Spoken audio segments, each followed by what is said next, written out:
C'est de cet atelier que sort peut-être la clé de votre porte d'habitation. Dans cette usine de précision, on crée sur mesure des pièces de serrure. Le métier des équipes Fichet, c'est de concevoir et de fabriquer des produits qui résistent à l'effraction pour avoir des résistances face à des cambrioleurs qui sont soit des opportunistes ou soit des cambrioleurs chevronnés à la limite du professionnel. Des serrures avec des combinaisons comme des pièces d'orfèvrerie. Si j'ai monté mon cylindre avec cette clé, une autre clé ne fonctionnera pas à l'intérieur. Aucune clé ne se ressemble ici. Non, non. Il y a une combinaison pour chacune. Oui.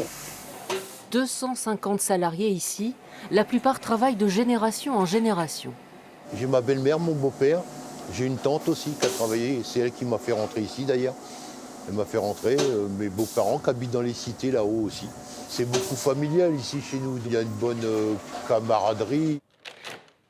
La société a 200 ans, elle est à la pointe, avec des portes blindées et des serrures sans cesse renouvelées, comme cette porte 7 points, résistante aux pieds de biche ou aux outils divers des cambrioleurs. Ils se réinventent et ils trouvent de plus en plus de techniques pour essayer d'ouvrir la porte, en l'occurrence. Donc nous aussi, on est obligé de se mettre à jour et de se perfectionner dans ce domaine-là.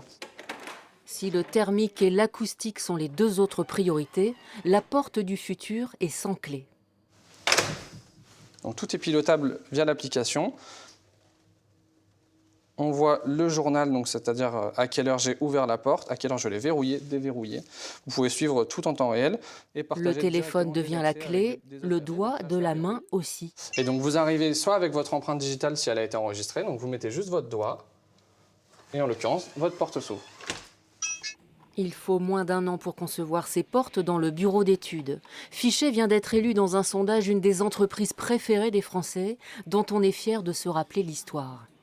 On peut vous montrer des photos qui datent de la fin du 19e siècle avec les anciens locaux. Et puis le village de Oustmarais, qui à l'époque s'appelait même Fichet Village, avait des habitations qui avaient été construites pour les personnes qui travaillaient à l'usine. L'entreprise exporte en Europe et ne craint pas encore le marché chinois, car rien n'est fait en série ici.